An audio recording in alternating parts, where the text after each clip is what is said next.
Edmonton Oilers are off to the Stanley Cup Final. Let me repeat, the Edmonton Oilers are off to the Stanley Cup Final. You're not dreaming, Oil Country. This team is 4 wins away from its first Stanley Cup victory in 34 years. Hello, welcome to the Oil Stream Postgame Show presented by GCL Diesel. Tom Gazzola, YouTube Trev, Matt Kassian with you as we get set to break it all down. Oil Country, jubilant, loving it. I don't know what to do with my hands. I've never been through something like this before. And the Oilers get the win in Game 6, 2-1. They hang on for dear life, and they have won the Western Conference. GCL Diesel, Edmonton's diesel fuel system specialists and providers of critical engine components for over 50 years. Join the conversation. Hit us up on the text line 780-218-9999 or get at us in the nasty chat on YouTube. I've seen so many texts coming in. I've seen so many nasty chats going. Absolutely tremendous. Hit that thumbs up button. A cheers to all of you in Oil Country. This one's for you. What a first year for EST and for everybody that cheers on the Edmonton Oilers. Let's get YouTube Trev on here right out of the gates. And Matty Kassian. Well, there's Trev. Trev, how you doing, buddy? Are you all right? Are you okay? We can breathe. Oh my gosh. Tommy, the Edmonton Oilers are in the Western Conference, or the Stanley Cup Finals. Oh my gosh. I'm freaking out right now. I'm trying to keep it cool, okay? To keep it cool, but you're working. Dude, this is insane. This is crazy. I never thought I'd be able to cover the Oilers, and I'm covering them right now in the Stanley Cup Final. So this is crazy. You couldn't have said any better. What a great year for EST, for the Oilers, man. Just seeing McDavid, it's just, it was pretty cool, man. It was just, you could tell he's worked his whole life for this, as have they all, but it's hitting McDavid a little special, or a little different, I'd say. Let's go Nasties. Let's see if we can get this to 300 likes. I'm so pumped right now. It obviously wasn't their best effort, Tommy. I think they'd be the first to admit it. Credit to the Stars, but hey, Oilers of different years, Oilers from last year, the year prior, they would have, there's no way they would have won this game. They did it tonight, and they booked their ticket to the Stanley Cup Final, man. So, and we're here to talk about it. So it's pretty cool, man. I am definitely stoked, but yeah, I'm going to keep it nice and calm, cool, collected, as did the boys off after the game as well. So let's go.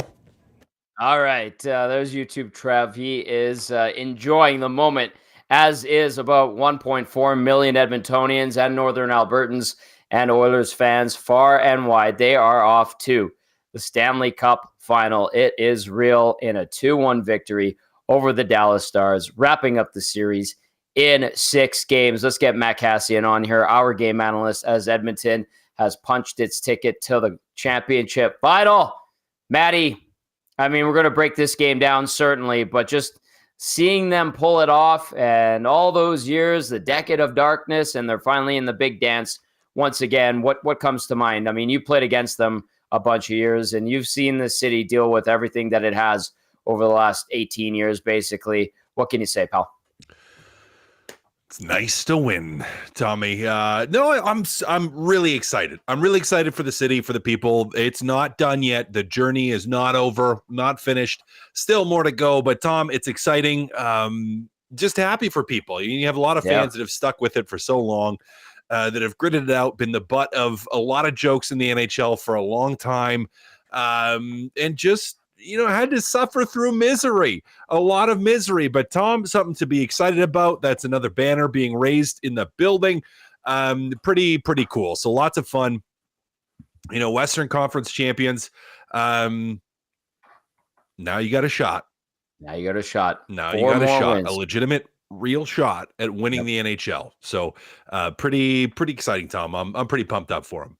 This is awesome. Really cool. Never covered a team that went to the Stanley Cup Final. First time for everything, I suppose, Cass. And here we are in 2024. Get those texts in 780-218-9999. I'm going to read off a few. Tommy, it's happening, says Spruce Grove Corey. Let's go. Our boy Barrett says, Tommy, the Oilers have not lost a playoff round since the birth of my son. Let's expletive go. That's a good one, your boy Baron.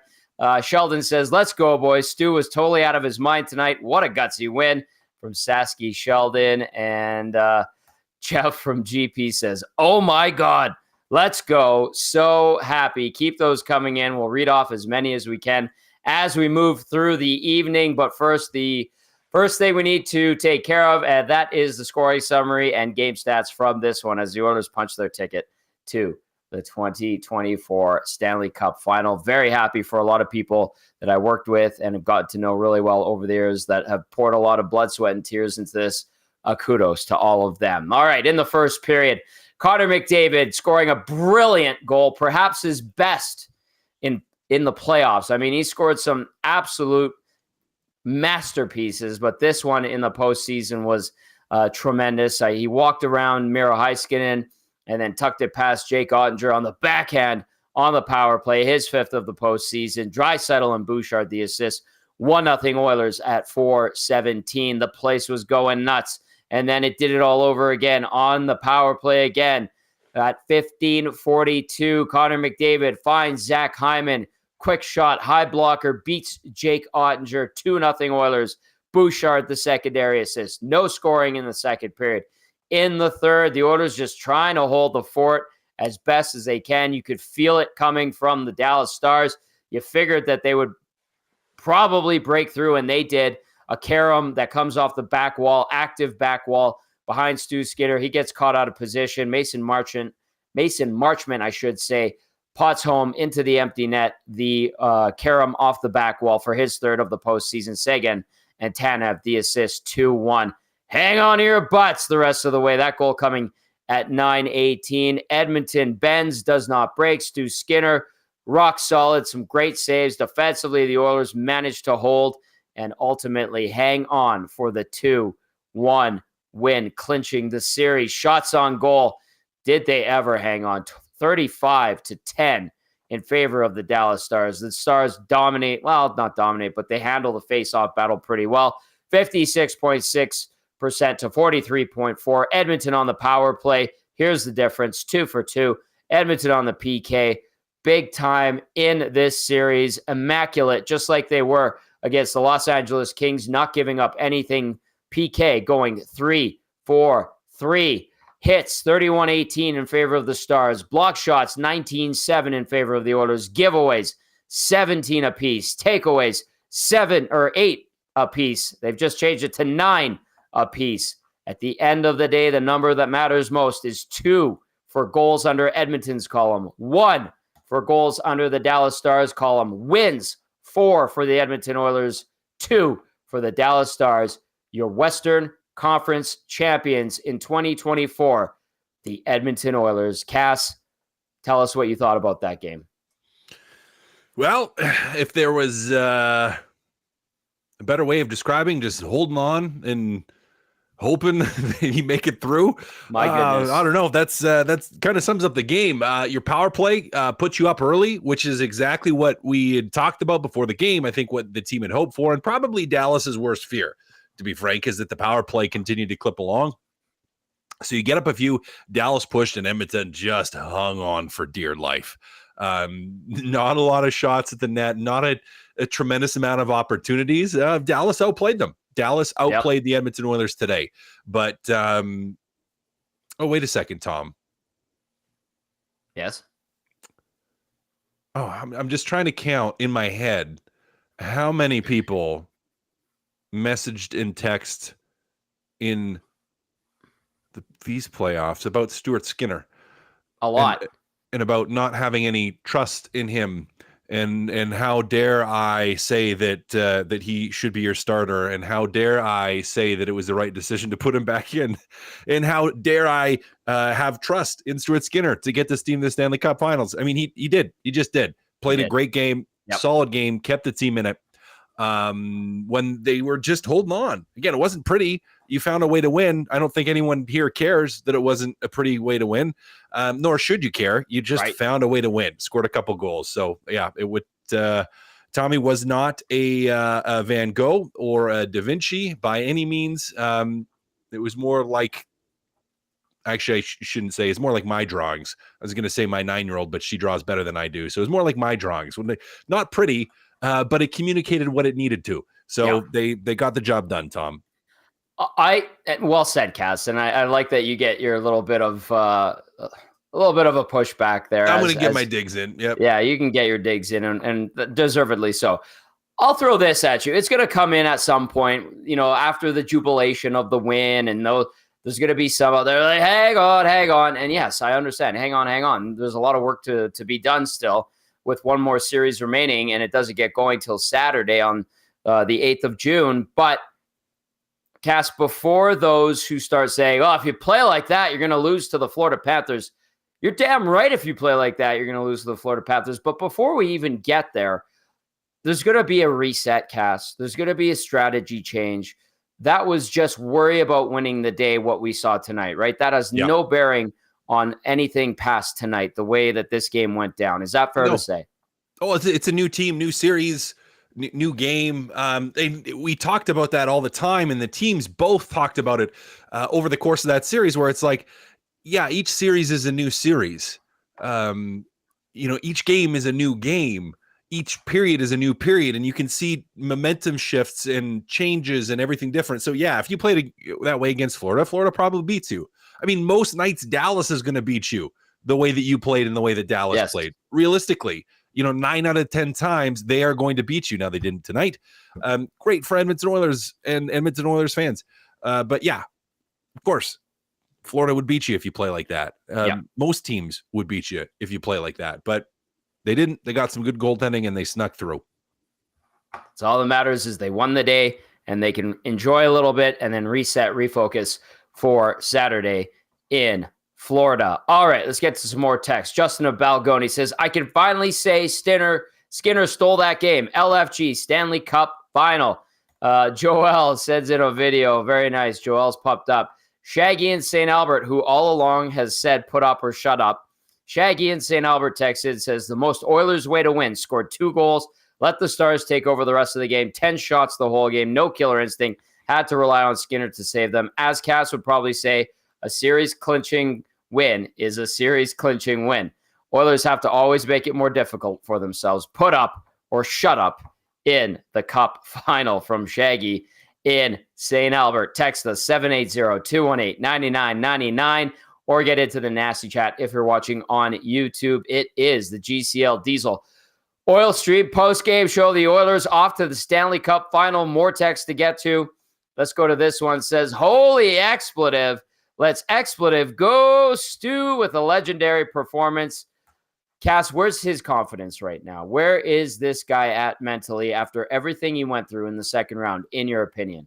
Well, it's got to be quite strong. And yes, second round wasn't pretty the entire time, but I don't think he lost faith, and I don't think the team lost faith in him, nor should they have. Again, he was your guy. He was your boy. Confidence is feeling good, and he's going to have to play well. Florida puts a lot of pucks to the net. They're a very good hockey team, and you're going up against Bobrovsky, who hey, he can steal teams' games, has that dramatic save ability and that big moment ability. And Stuart Skinner has, he was just really steady this series, just rock solid. Like there wasn't a lot of weak goaltending from Stuart Skinner this series. And you could go to that Robertson goal, talk all day about Darnell Nurse, and we got in lots of discussion about that. But aside from that, it's like, he didn't really let any soft goals in, weak goals in. You're going to need to see more of that from him, but I believe his confidence is high, Tom, as it should be. All right, more text, 780-218-9999. Mix in a water, will ya, oil country? I feel like the party's going to go all night long. Be safe out there. ELE, everybody love everybody. It's going to be a wild night in Edmonton. I feel like tomorrow is going to be a very unproductive Monday in the City of Champions. Yeah, I said it. We'll see if they can live up to that name and moniker once again. All right, let's go to this one. Out of the Calgary area code says, where's Dusty? Need to ask him if the Stars got goalie tonight. And then the text also adds, I ripped on Skinner after game 3. Never crap on you, though, Cass. Love that. Great stuff. Deaky Sparks says, let's go, boys. Rip City Step says, never doubted him. Breathes for the first time in 2 hours. Deep breath, Step. Deep breaths. Mikey says, a teeth in the house. This got to be happening of the pump up speech mofo is around LFG YTT from Mikey. Jimbo says, my wife just surprised me with this gift as an early Father's Day gift. Thanks to all of you for all you do. Wearing with pride, and any chance YTT can post up that YouTube post-game feed a little earlier tonight. The Nasty is going to be chatty. Well, we had to wait for the ceremony. And then the texter got a fresh EST box, hat, lanyard, decals, looking good. All right, Cass, what else when it comes to this game should we hit on if you're the Oilers? I mean, they survived.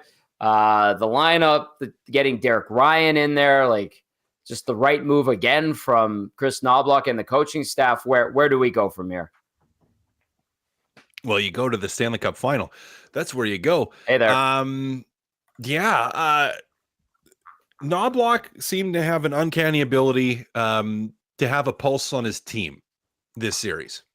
Seemed to do a very good job of knowing who to put in, who to pull out, when to do it. And some of those moves that were, I think, a little gutsy. It took some guts to pull Ryan McLeod from the lineup. And yes, he hadn't been playing very well, and people are going to be like, yeah, well, he was really not good. He wasn't. It still takes guts to pull a guy that's playing on your second or third lines from the lineup and to move people around. It took guts to pull Corey Perry from the lineup, and then it took guts to put him back in. Right. It took guts to play Pickard for 2 games, and then guts to put Skinner back in net. Over the course of not just this series but last series, he's done a pretty good job of that. He's going to have to continue to do it from a coaching standpoint. But yeah, I mean, Tom, overall, this wasn't a perfect series. I thought this was an exciting series. Yeah. That was very, very tight, very close. Realistically could have gone either way with a few different things. But I think the difference to me in carrying the last 2 games, I think, and what the Oilers will need to carry into playing against Florida is that power play finally got going. I mean, that was the difference maker ultimately for the Edmonton Oilers in games number 5 and 6 was that power play firing. So yeah, if they can keep that rolling, Tom, I think that's the big thing. Keeping crisp and sharp with that with a few days now in between games. But yeah, they're going to be in hopefully some confidence carrying out of this series and into the next. Defensively, Cass, Phil Broberg comes in here. He's played 3 really good games, I think, to the surprise of some, myself included. Pleasant surprise, absolutely. I thought maybe it would be a one and done thing, but he's looked all right in a really tough situation where the heat's cranked up. I didn't really think that they gave much to Dallas, considering how caved in they got. A lot of outside perimeter shots, some from the inside, but I think when push came to shove, they defended really, really well, outside of the fact that Dallas had the puck most of the night. Yeah, outside of, you're going to give up more shots and more chances against, and you're going to need Stuart Skinner to make some saves because you don't have the puck. When, they weren't overly scrambly. They did a good job of collapsing to the front of the net, clearing pucks. That is something I thought they did well when there were shots and there was some junk lying around. When pucks bounced off of Stuart Skinner, they did a good job of clearing it, of finding it, of not allowing Dallas to have those second opportunities, which was a big positive thing. Again, it was survival mode. And survival mode for like 2 periods, where it's like the old shinny hockey, like everyone's just going to collapse right around the net. And you at least here people will still take slap shots, I guess. But like, just trying to be like, people are going to be too scared to shoot around us. Not that the Dallas Stars were, but that was kind of the methodology where it was like, okay, let's defend from the inside out, not give up any huge grade A scoring chances by something that we're doing. And they limited those. There was a couple chances early on. There's even, I think, before Edmonton scored, right at the start of the game, where you had a couple turnovers from Nurse and Kulak that led to some chances against. But yeah, after that, they did a decent job of cleaning it up, aside from not having the puck and not getting shots or scoring chances themselves. And, again, just being in that complete hold on mode. They get the job done 2-1. Edmonton wins the series 4-2, off to the Stanley Cup final. First time since 2006. 8th Stanley Cup final appearance for the Edmonton Oilers in franchise history, shooting for their 6th Stanley Cup title, sitting on 5 since 1990. Text us 780-218 $99.99. Get in the nasty chat. You guys are crazy. Absolutely love you. Smash that thumbs up on your way. And it's like taking off your shoes when you head to somebody's party, a house party. Be polite. Take off your shoes. Throw the coat on the bed in the guest bedroom. We just ask you to hit that thumbs up. We appreciate you so very, very much. Portions of this hour, by the way, brought to you by 100.3 The Bear, Edmonton's best rock. Check out Dusty Nielsen in the morning with Uke and McCord every weekday, and then tune it to Jess Jackson on your drive home from work. Let's go into the inbox. 780-218-9999. Displaced Uke Gunner says, few more gray hairs after that finish. Stanley Cup final. Not done yet. LFG boys. Kane needs to get in Kachuk's head early in game one. Worked a couple years ago. Worth trying again. Bobby LaFrench says Skinner has now proved he's a big game goalie. That's the biggest advantage Florida has on paper. This game was a necessary confidence builder for Stu. Also, I am so looking forward to Tkachuk and Bennett versus the Oilers. This series will be as fast as Dallas, and I mean as Vancouver. Bring it. This is going to be an interesting series. We're going to tee it up right away here after a few more texts and some interviews as well. Millwood's Matt texting and says special teams won back-to-back games. You know what, Millwood's Matt? I'd say back-to-back-to-back games because that one game where they got the +1 via the shorthanded marker was very instrumental. But penalty kill, excellent all series long. Power play woke up in the last couple of games. Special teams, huge indeed. This one says, Atif's appearance on the Sportsnet broadcast was the pump-up that the Oilers need. Dwayne Rollison via Sean says, Dwayne Rollison was in the building tonight. Skinner played out of his mind. Coincidence. Sean, yes, saw Rolly earlier in the day. His boy was with them too. Calgary Glenn says, oh my God, Tommy and Cass, my old heart can't handle this. Skinner was stellar and key to the victory. Despite the shot count, only a handful of high-danger chances for the Stars. PK and power play were key to the series victory. So happy for the team. 12-6 Cuppers down. BC Trav says, boys, let's expletive go. Not analyzing whatever that win was, just basking in all that sweet, sweet Stanley Cup final glory. Can't wait to cheer along with the EST crew the rest of the way. Great job, guys. BC Trav from Prince George, BC. Put it on the map, boys. Go Oil. Woo! Cass, all right. Do we need to start looking at this Stanley Cup final and the matchups, or do we wait till we get to some interviews post-game? What do you think? I don't even know. Let's wait till after the interviews. Let's hear what they have to say about the game. We can stay on, the Dallas series. We'll stay on that, get through the clips, and then we'll move on to the next series, the Stanley Cup final. Okay, we should check in with Trev. Trev, do we have anything yet? No, we do not. Okay, sounds good. You know what we could get out of the way? Do you have a big save of the game ready to go, Trev? Yeah, I could get it all sorted out here.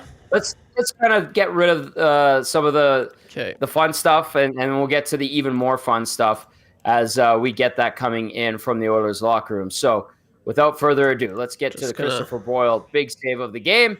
Business owner, tax saver, Christopher Boyle helps you take care of your family. An experienced advisor with over 17 years in the business. Safeguard yourself and your family with comprehensive coverage for tax-free benefits during hospitalization or a fracture or a broken bone. You'll get benefits paid from day one of the incident, so you don't have to worry about the cost and loss of income due to hospitalization.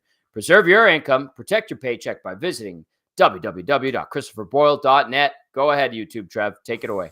Awesome. So this happened 3 minutes into the third. It was Stuart Skinner's 24th save of the game, and I guess I just picked this. He had a lot of saves, obviously, tonight, but there was a few that were pretty similar in a sense. I just went with this one because I think they're the hardest saves to make, especially coming from Joe Pavelski. It was a shot from the point.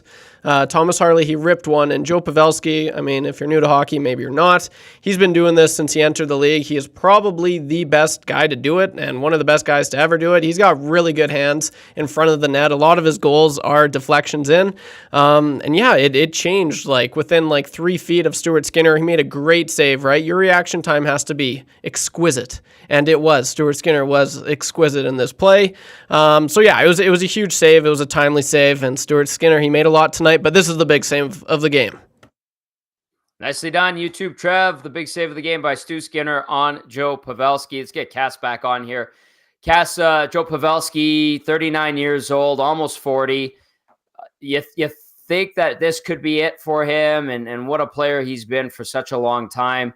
And is that part of the downfall of the Stars too? Is their older guys couldn't get the job done? Yeah, maybe a little bit. I think that certainly contributes. Pavelski being among the, we'll call it the culprits isn't the right term. Elder statesman. Yeah, elder statesman, offenders of not having the series that he needed to have in order to beat Edmonton, because he needed to be at a reasonable level, at a good level. With Pavelski not going, I mean, that did hurt them from a lineup standpoint. Robertson didn't have a great series either, though. Like, some of your young players didn't play that well. I know he had one really good game, but aside from that, he was pretty quiet throughout this series. Heinz, wasn't fantastic when he came back. Had the one really good game and then was okay, but just wasn't great. And maybe on the other side of that, it was Edmonton that was also playing very well or much better than they had been earlier in this series. Pavelski, is this the last kick at the can? That's a good question. You're kind of hitting that point where every year you're probably going to see a pretty significant drop or a decent drop. And that's, not trying to be cruel to Pavelski. He's had an unbelievable career. He almost had 30 this year, 27 goals, 40 assists, 67 points in 82 games. Not bad for a 39-year-old. No, but then the speed showed in the playoffs. When the speed went up, when the intensity went up, he just wasn't able to do what he needed to do. So we'll have to see. Hard to think that after a 30-goal season that someone wouldn't give him an opportunity somewhere on a one-year deal, whether that be Dallas or somewhere else. That'd be the question. I don't know if Dallas would be interested or not. I'd have to take a peek at their salary cap and what they got for contracts coming in, going out. But yeah, I mean, he's certainly closer to the end than the beginning for Pavelski. 780-218-9999. The Oilers off to the Stanley Cup final. We got a text that came in. JCD780 says, Tommy, boys, curious, as I am very superstitious, did the Oilers touch the Clarence Campbell Bowl in 2006? The answer is yes. Cass, where do you stand on that? Read that one more time. I was reading the nasty chat. Oh, it was JCD780 was saying he's very superstitious and wanted to know if the Oilers touched the Clarence Campbell Bowl when they went to the Cup final in 2006. They did. Where do you come out on this? They didn't touch it tonight. They didn't touch it tonight. They didn't. They lost. I told you this before. It's so rare to get an opportunity to win a conference final or to play in a Stanley Cup final. I'm at the point now in my life, and not that I was superstitious before. I wasn't like, if we touch it, we're not going to win the Stanley Cup. I was more of the, you know what? I want to win the Stanley Cup. I didn't come here just to win this thing. So I want to win the Stanley Cup. So I'm not going to touch it because I'm mentally focused on winning the Stanley Cup. And some coaches and some players land there. Some do land on the superstitious side where it's like, oh, it's bad luck. I don't think it's bad luck too at all. And again, I'm at the point now where I realize how rare moments like that are. So I'm like, you soak that time up, like enjoy it, enjoy the time. And then yes, move on right away and progress right away, because it's not the end goal. It's not the final goal, but it's okay to celebrate those steps along the way. It's okay to celebrate those wins along the way. And this is a big win. Winning the Western Conference is a huge win. So no, they don't touch it. Whatever. I would have grabbed it. I would have been like sneaking around and picked it up and been like, hey, look what we got. But they didn't. That's okay. The only photo I found so far, I'm just quickly I did a quick search, is like Jason Smith staring at it, not happy and not touching it. But I'm pretty sure they touched it. And I had a bunch of texts come in saying they did touch it when they won in 2006. So not the case this year. And we'll see if that changes the fortunes of the Oilers this time around. All right, get to more text. 780-218-9999. And Jason says Skinner looked so poised and confident. Jeff in YYZ says next Saturday, looking forward to an Elks tailgate, Double E Legends at a Stanley Cup final. What a day, Jeff in YYZ. Collingwood Rob says, hi, Tom and Matt. I've been lucky to live through the golden era of the Oilers. What I am really excited about is watching the youthful fans embrace this opportunity to watch history with their own eyes. The next few weeks will be awesome. From Collingwood Rob. Cass, you could touch on this a little bit. You're an Edmonton kid. You end up playing for Minnesota and Ottawa, and you play in the dub and you have your career. But you got to see the Oilers in 06, and it was like the first true moment where, the Edmonton Oilers seemed like a team that was relevant. They were the late 90s, early 2000s. They had their moments, but they were never really considered a team that could pull it off. And they were always that scrappy underdog that you hoped would get a round or two into the postseason, but you knew they just couldn't march their way to a conference final, barely get to a second round. They only did it twice in 97 and 98. So really, 06 was the first time since 1990, 91, and 92, I believe, they went to the conference finals and lost those to Chicago and Minnesota. But like to the kids that are in their 20s, the teens that had no clue what any of this that we got to see in 2006 was like, what would you tell them? Buckle up. It's an emotional ride. I mean, there's big feelings, and enjoy it. I mean, that's the thing with it, Tom, is you have to enjoy it. Now, we all hope the Edmonton Oilers win. Let's hope they win in 4. Let's hope they sweep them. That would be amazing. That would be great. Fantastic. Probably won't. Sure.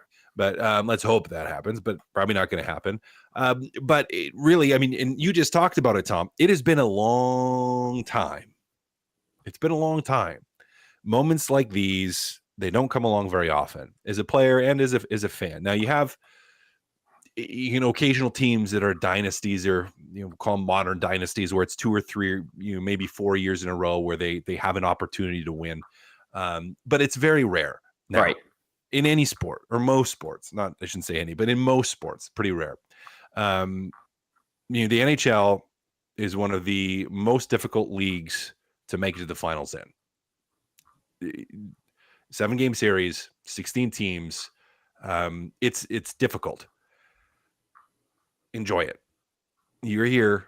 Enjoy it. Enjoy the emotions, the positive and the negative. Enjoy the ride. Enjoy the social time with friends and family and people that you can cheer along with. And the cool thing about this, Tom, and this is the cool thing about sports in general. One of my favorite things, maybe my favorite thing about sports, is it's such a unifier, because you have people that are from completely different walks of life, completely different life experiences and feelings and thoughts and emotions and political beliefs or social beliefs, and like there's just religious beliefs. There's just so many different things, but you kind of all get unified into that. If you have a sport team and you put that sport jersey on, well, now you're on the same team and you have something in common. So it's something that kind of brings everybody together. And from a city standpoint, in Edmonton standpoint, it's like, well, it just kind of it just pulls everyone together. So for people that have not got to experience that maybe are younger and that are now just kind of going through this for the first time, just enjoy it. Now, don't enjoy it like an idiot. Don't be stupid. Good point. Don't enjoy it like an idiot. Enjoy it in a way where you're going to remember and you make some memories with your friends. And again, not dumb memories, not stupid memories, not ones where you can't remember memories, but just enjoy the experience of being able to be together with people that are cheering for the same thing with you, that are involved in the same thing with you. It's just fun, Tom. So I'm looking forward to it. I hope everybody is. I know you are. I know you are. YouTube Trev. So yeah, it's going to be exciting. Well, YouTube Trev already wet his pants, so yeah, he's very excited. That's abundantly clear so far. I'm just trying to find photos of this Campbell Conference win back in 06. I'm on Getty Images. I'm scrolling through all of this. I can't find it, Cass. There's the one picture of Jason Smith kind of like standing beside it. I think I found a few here, but I'm pretty sure they did touch it. Talking to a bunch of people that used to work for the team around that time and were there, and they said, they were parting with the trophy. They were touching it. They grabbed it on the ice, and this is not the case this time around. All right. Trev, anything in regard to sound from still negatory on that, Tommy?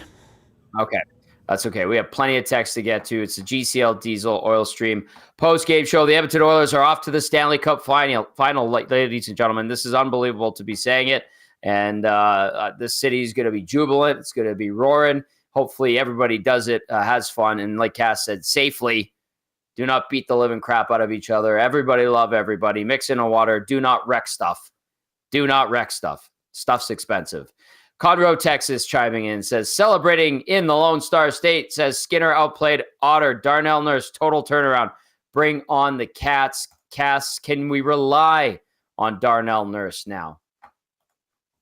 Ooh, that's a good question, isn't it? Yeah, I would say. Yeah, that's a good question, isn't it? I mean, what do you think of his game tonight? I thought he was okay. That was all right. He Yeah. was all right. Yeah. Can you rely on Darnell Nurse? Well, I don't know the answer to the can, but you're going to need to. Right. If the Oilers want to win the Stanley Cup, Darnell Nurse is going to have to be playing the same way he played in Game 5 for most of the series. Right. Yep. That's what I'll give you. Point. Yep. Andy Pandy texts me and says, does anyone own an AED? Needs a defibrillator. Jeez, holy expletive. PK and Skinner the savior. 97 led the charge. What a goal he scored. The Gourd father says, boys, this will go down as an absolute whole team run. Both goalies, 70, 20 different forwards. Credit goes to the team, not just Stars, for getting them so far. The Gourd father. This one on what's the over-under on fights on Yeg Wave tonight? Hopefully not many, for the love of God. And then Norman at Combine says, Nuge Game 5, Skinner Game 6. Need to up the physical and forecheck in final. Oilers in 7. Let's go from Norm. This one from J Money says, why is Cass looking so handsome? Let's go, Oilers. That's from J Money. Who dat? You got an admirer? It's not Mandy, is it? No, it might be. No, she'd be telling me, no, definitely not her. No, okay. Let's see what's going on in the nasty chat. 780-218-9999. It is just humming along. Unbelievable. Unbelievable indeed. Shag says, I can finally breathe. Gonna enjoy the final with my daughter. She has been loving this. Let's go, Oilers. Oilers in 6 on home ice. This one says, so I figured every step of the way we have played an ex-Flame. Riddick. Yep. Lindholm, Zadorov, and Tanev. 2 more to go. Bennett and Kachuk. LFG. Go Oil. Interesting, Cass. Interesting take on that. I've seen a few people pointing at the former Flames. What do you think of that? Is that good karma, bad karma? Does it matter? So far, so good. I don't know. No, I don't know. I'm not a karma person, so I don't think it whatever on that. But what I do love is it means there's some history there, right? Between the teams, there's some nastiness between the teams. Kachuk in particular. I mean, I think it adds an element to the series. I think that is interesting and will give us lots to talk about as we start to prep for this series. Just that there's some history there. There's some Alberta history. There's some guys in Florida that are going to be in that dressing room that are going to be talking about how much they hate these guys, how much they want to stick it to them. And Edmonton's going to look across at that roster and say, yeah, they got some guys that we hate that we want to stick it to as well. And they're standing in our way of winning a Stanley Cup. So not so much on the karma, but on the series intrigue, yes, absolutely. All right, more text. People are just pour it on. Why don't? Yeah, Jason the Acadian says the turtlest of the turtles ran all the way to Florida after facing the Oilers in the playoffs. Guess he didn't run far enough. Here we come, says Jason the Acadian. KL texting in says, crazy game. The guys did not have it today, but they pulled it out doing whatever they had to. Everyone, including the Stars, blocking shots. Skinner with his best career start. Unbelievable. So excited for everyone. Just seeing Connor and Draisaitl in the final. LFG, the Cats are going to play a dirty game, so we got to bring it. Bring on the Cup Finals. That was from KL. Big Maple says, the Oil go marching 5x5. Hurrah. Hurrah. The Oil go marching 5x5. Hurrah. Hurrah. And you get it from Big Maple, who is pumped up. This one from BC Trev says, boys, let's LFG. Not analyzing whatever that one was, just basking in all that sweet, sweet Stanley Cup final glory. Can't wait to cheer along with the EST crew. Shawnzy getting into it. Can we please get Sam Gagner in the lineup for at least one game to get him on the cup? Shawnzy. Cal in the Park says, holy crap, boys, that was wild. Thank God Skinner showed up tonight and McDavid played smart. So proud. Was there in 06 and hope they have better puck luck. See you at the watch parties. We'll be announcing those likely on location during the Stanley Cup final at Hudson's, Canada's Pub, Big thank you to Steve, who hooked me up with lunch yesterday when I had to stop by there at Bourbon Street, and also dropped a couple of 6 o'clockers in there for old Tommy boy. Let's go to this one. Do we need to thank Sarah Valley and the Edmonton meat for getting Nurse going? Cass, do you want to take a crack at that? I got a couple of meat comments tonight in the press box. Yeah, maybe. Maybe. Yeah. Well, hey, that factored into it. It's certainly that anger factored into it. So maybe. Yeah. Just a quick note. Go for it. On one of the texts that came in. I believe, and I could be mistaken in this, so I might be wrong. I think from the Stanley Cup standpoint is the team has the ability to petition to get someone's name on there, even if they didn't play. Yeah. And so for Sam Gagner, even if you weren't, didn't play a game this whole series, they most likely would, I'm assuming, petition the league to say, hey, he's been instrumental behind the scenes with their young guys on the ice, working with everyone in and out of the lineup. Basically building a case of what a big part of the team he is to get him on there. That's what I would assume would happen. Now it's possible they would say, no, I don't know. And I don't know if that's still exactly the process that's being used, but they most likely would go about it that way. How about this one, Cass? McDavid looked like Yzerman tonight. 200-foot hockey. What would you say to that? I mean, was it a full 200 feet? Like they kind of were stuck in their own end for a lot of it. At least 100. Yeah, 100-foot game. Yeah, I mean, we've seen Connor McDavid and Leon Draisaitl both be capable of playing a defensive game as well. I don't think you hear the stories or people, or we could call them even legends or the mythos at some point or all the time. Of Steve Yzerman and how he had to learn how to play defense, and he learned how to play defense and became the 200-foot player, and then they started winning. And there's, it's probably blown up more than it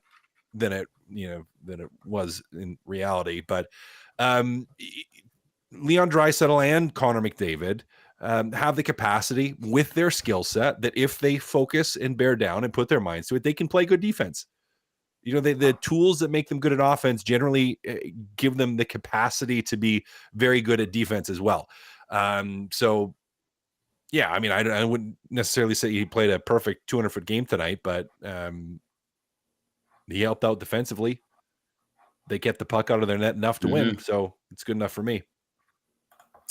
All right, it's a GCL Diesel post-game show. The Oilers 2-1 winners in the game, 4-2 winners in the series, off to the Stanley Cup final, winners of the Western Conference, first time since 2006. So many texts coming in. Keep those coming in. Tom Gazzola, Matt Kassian, YouTube, Trev with you. We'll go as long as we need to here, as it has been a fun night here in Edmonton. I just retweeted a picture of 104th Avenue just outside the Hall of Fame room.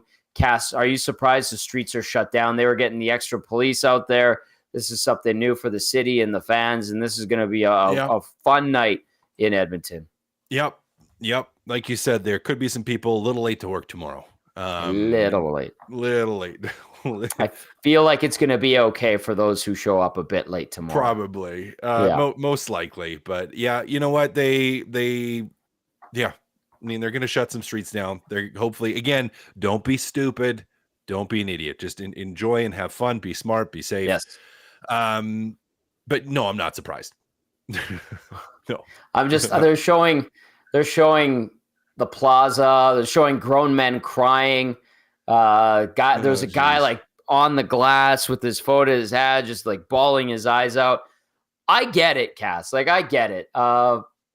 But yeah, this is it's an interesting time, and I'm very happy for people in our community to get this opportunity to cheer their team on in the Stanley Cup final. Let's go to Jeffy here. Says, despite getting over a cold, not having a drink during the game, I had to dip into my rare single cask Scotch whiskey that I got from Edinburgh to celebrate. What a performance by Stu. I was a doubter, and he's shown he can overcome. What an effort. This one coming in says 18 freaking years since the 06 run. God, I love this team. My team hasn't won a championship since the Jays in 93. I was 12 and never been able to celebrate a championship with libations, as Tommy likes to say. 4 more wins, baby. That's from an old school nasty. Yes, indeed. Cass, I think I was 8 when the Jays won in 03. I think, 8. And incredible to see people having this excitement level and jubilation, and still work to be done, as we like to remind everyone. New texter alert says, so I guess I need to find a way to sell some Taylor Swift tickets for Game 4 tickets. They're going to be super expensive. This one, same texter says, also, I'm a huge ball of emotion. We lost our dad at 60 at the end of February. He was the biggest Oilers fan anyone knew, raised 3 of 4 kids to be massive fans too. Can't believe this. Ben, Joey, Colby, and Dave, a big party happening tonight. Very sorry for your loss. And you know what, Cass, a friend of mine, 2 friends of mine lost their dad a couple of days ago. And I'll just say this, like, I sent them my condolences. You know, you wish your family well. Cass, we've been through, you and I have lost some family members recently as well. This is kind of a story, an anecdote about how much this team is beloved.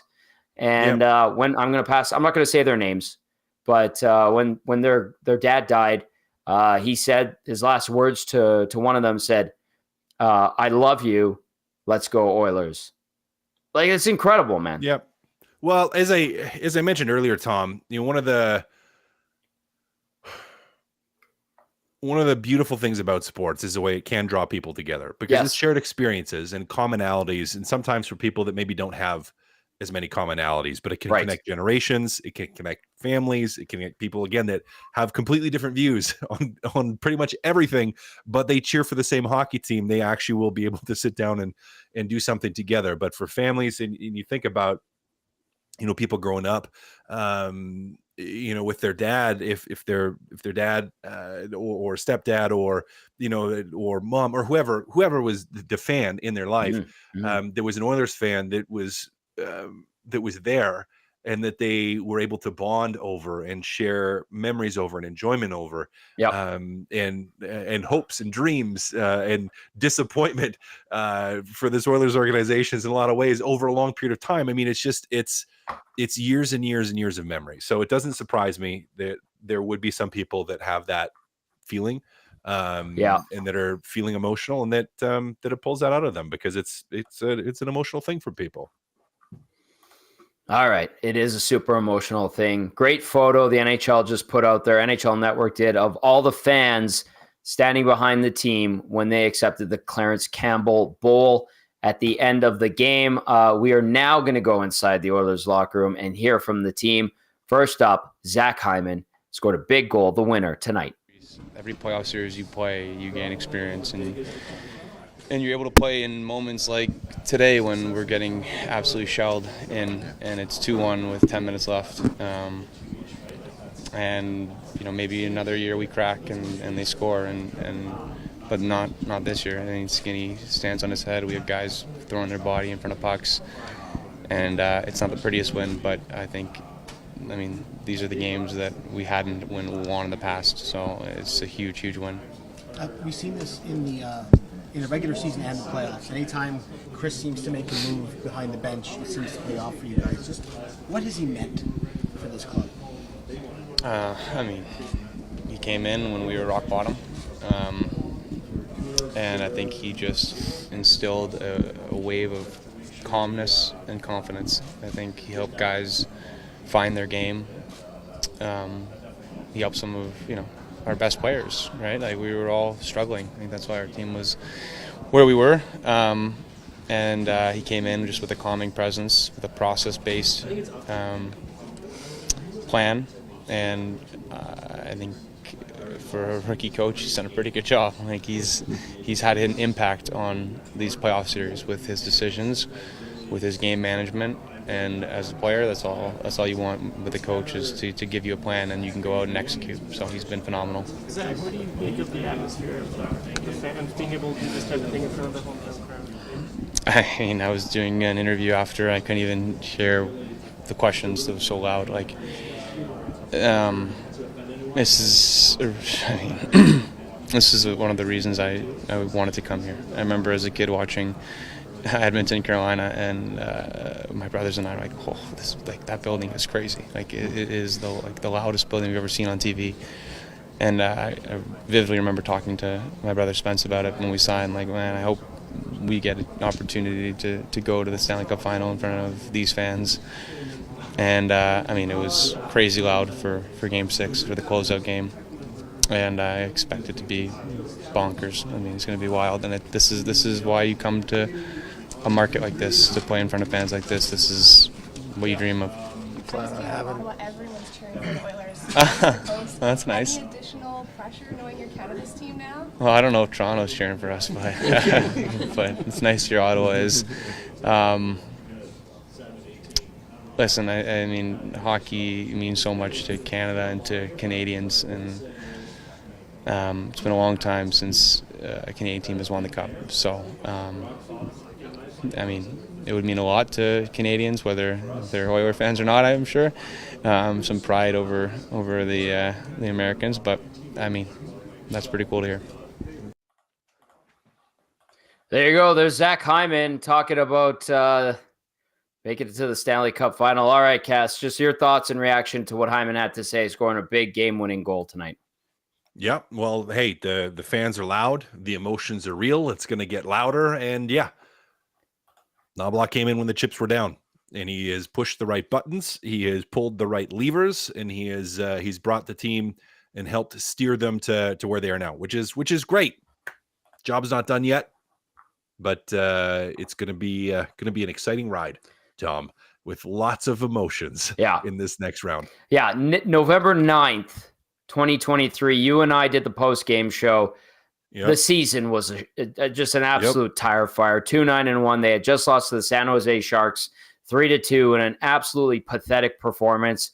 It sealed the fate of Dave Manson and Jay Woodcroft, and then they would win the next game, and then they would bring in Chris Noblock. To see where they have come now, Cass, and now the work ahead of them with the Florida Panthers, A testament to what they've accomplished. B, what do you make of this series? Give us a bit of a precursor to it. Yeah, well, we're going to have to dig into it from a play style standpoint. You're going to have on one side the war of the rat, where I don't think Edmonton has had to deal with a player like Matthew Tkachuk at the level of Matthew Tkachuk yet, where that could give some guys some fits. That's, a skilled pest that plays that rat game, but can score goals, drive you nuts, kind of hit you and really frustrate you. And so it'll be interesting. Florida has played a very physical game thus far in the playoffs and been in some very physical series thus far in the playoffs. So it's going to, I think the physicality will be much, much higher. And it wasn't really like the Dallas series wasn't a physical series. Right. Not overly anyways. Like, there were still hits. It was still fast, but Dallas kind of, someone commented after one of the games, like, how come there weren't any scrums? I'm like, well, Dallas just kind of, they don't do that. Right. DeBoer has them like, just get out of there. Don't take a penalty. Get out of there. Don't take a penalty. One of the least penalized teams, if not the least penalized team in the league, right? Yeah. And so, not quite the case with Florida. Florida's a team that will at times play a little more of a run and gun style. So a little bit more up and down the ice, which we'll have to see if they try to make any kind of adjustments or what they try to do with that, because I don't think Edmonton's a team that you really want to be going up and down the ice with. So it'll be interesting. We'll have to pick through it a little bit more, Tommy, but I think it's going to be, can Edmonton deal with some of the increased physicality from Florida? Right. And the question for Florida will be, A, can you limit Edmonton's rush chances against? And B, can you keep Edmonton off of the power play? Right. Those are going to be the two big things. And for Edmonton, it's going to be, I'm going to put it more on the defensive core, is can your defensive core deal with the pressure of the Florida Panthers as well as their ability to score off the rush? All right. I'm just taking a quick look at Edmonton and Florida this year. Did not go well for the Oilers, both games, November 20th and December 16th. 5-3 Florida, 5-1 Florida. So, but regular season at this point doesn't mean much. Cass, fantastic work as always, my friend. You've got 5 days to talk about this series, and you will on Two Guys and a Goalie.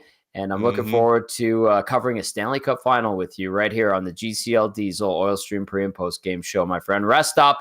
Great work. And I'll catch up with you this coming week.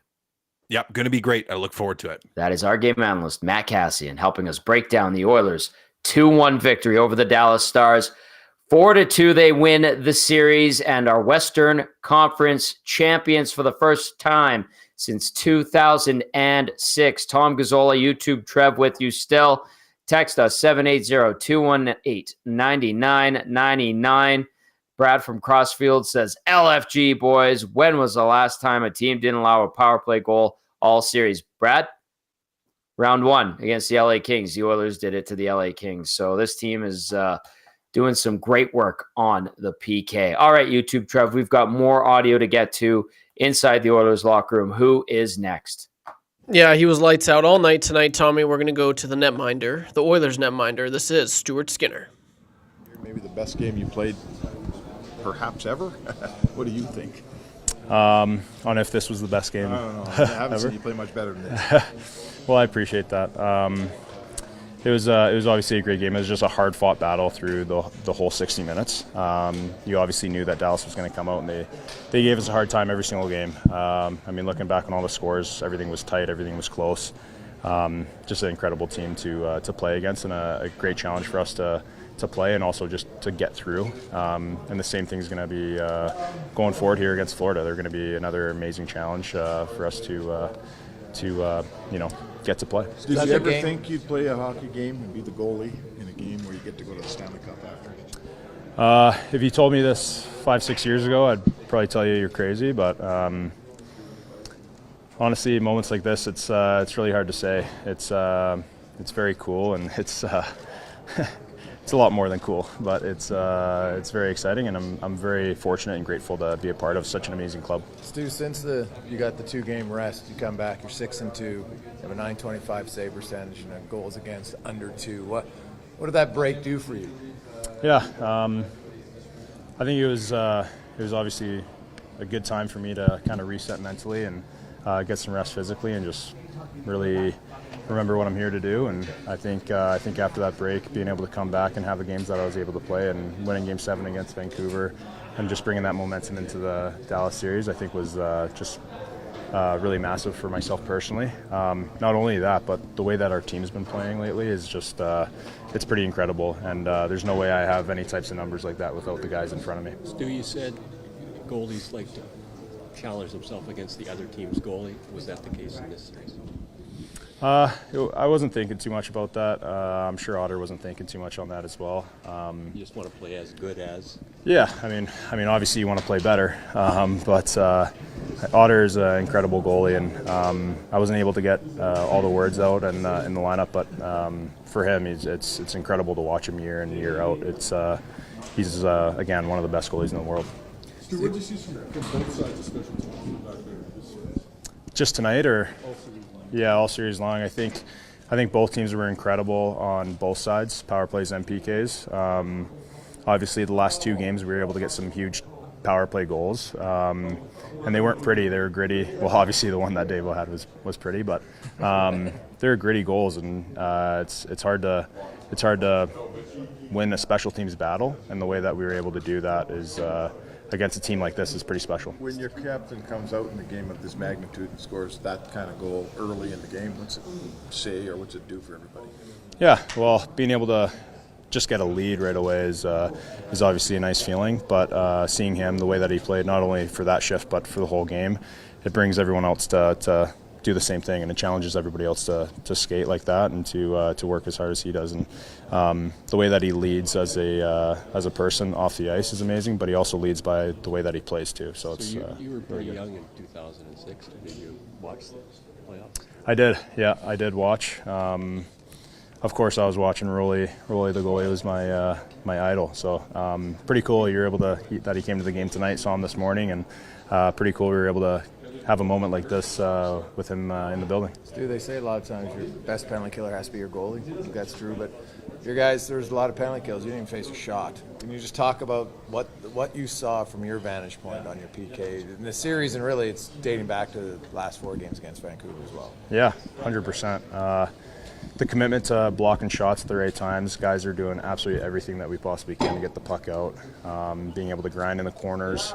It truly is just the little things that the guys really focused on, and that was a huge difference. I mean, I think we were 100% this series, if I'm not mistaken, and that's in playoffs. That's incredibly difficult to do. So hats off to the guys in front of me. sure I made a couple saves, but I think, I mean, you can look back on the tape for the whole series. Guys were doing everything they could to get in the lane, and that takes a lot of effort. There you go. There's Stuart Skinner, who had himself a monster game. Yeah, maybe one blip on the lone goal from the Stars' Mason Marchment. Karam off the back wall, active back wall. And, he kind of ended up spinning out of the crease, and the puck comes back behind him. Marchment puts it into the empty net. Outside of that, Stu Skinner was absolutely tremendous on this night. Okay, we're going to roll along here. We're going to keep her going.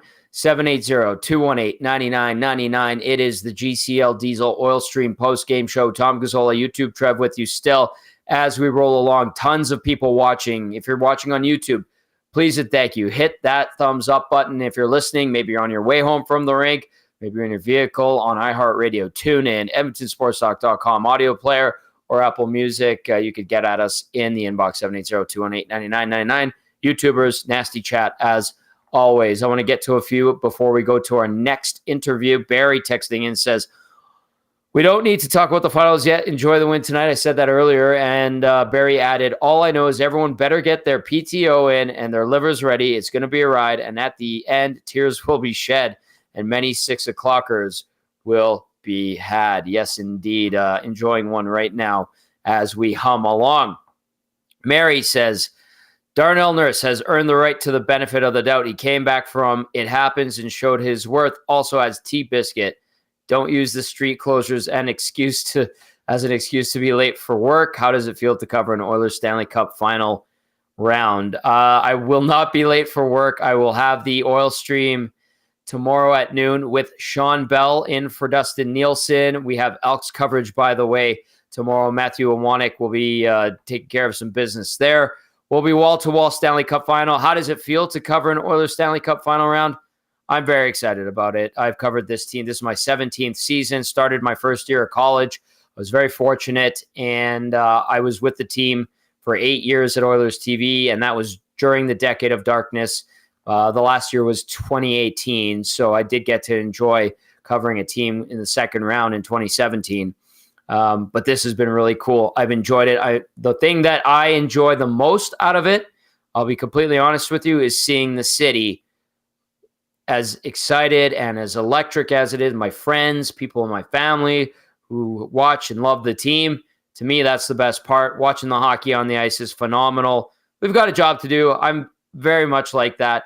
But this is super cool. And yes, I'll be enjoying many libations as the team progresses. I like to do that and get into the splendor of the fun. And it's even better when the team is winning. So I'm very excited.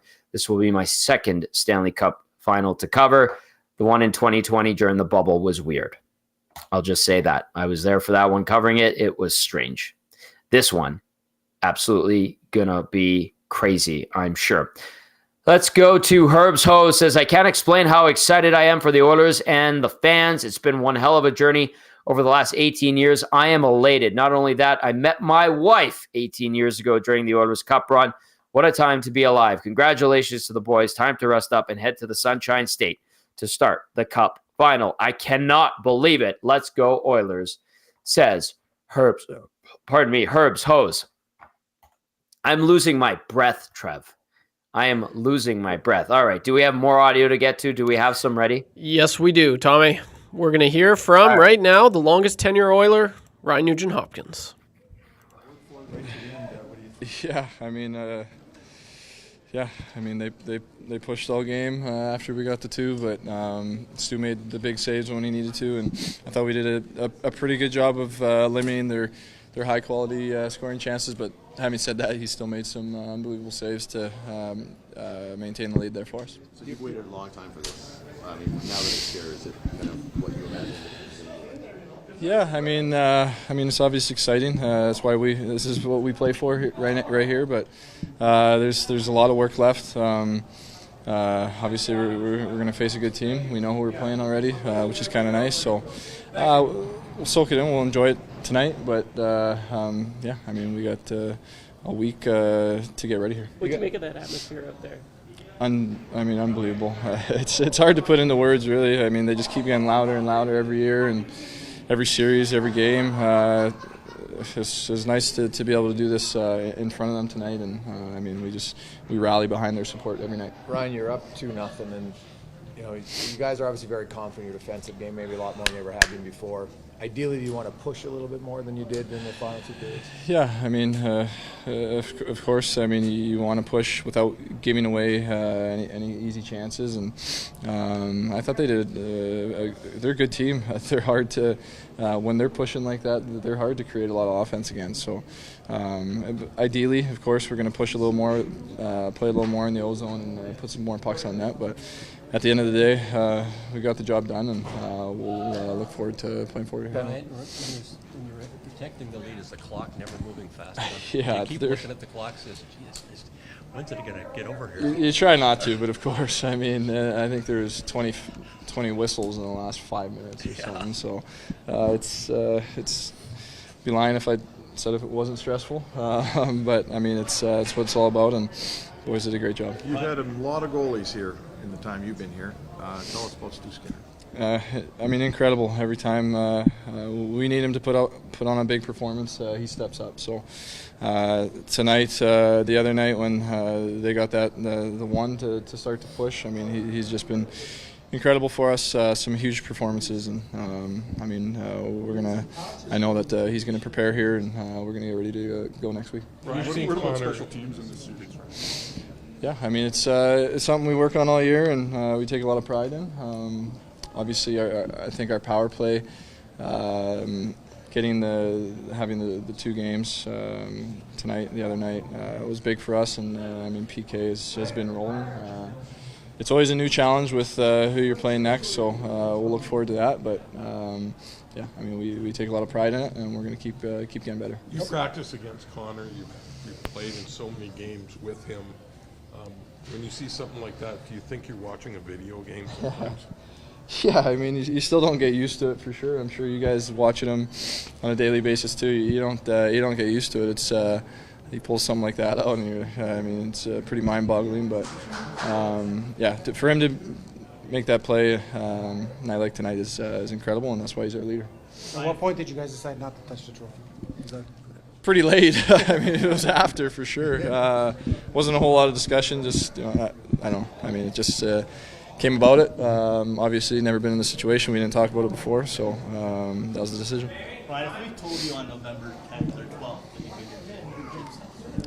that you it would be a long road ahead, for sure. Obviously, didn't give ourselves a start, make it easy on ourselves, but we still had belief in this room, and I think that's what it's all about. what got you? What do you think?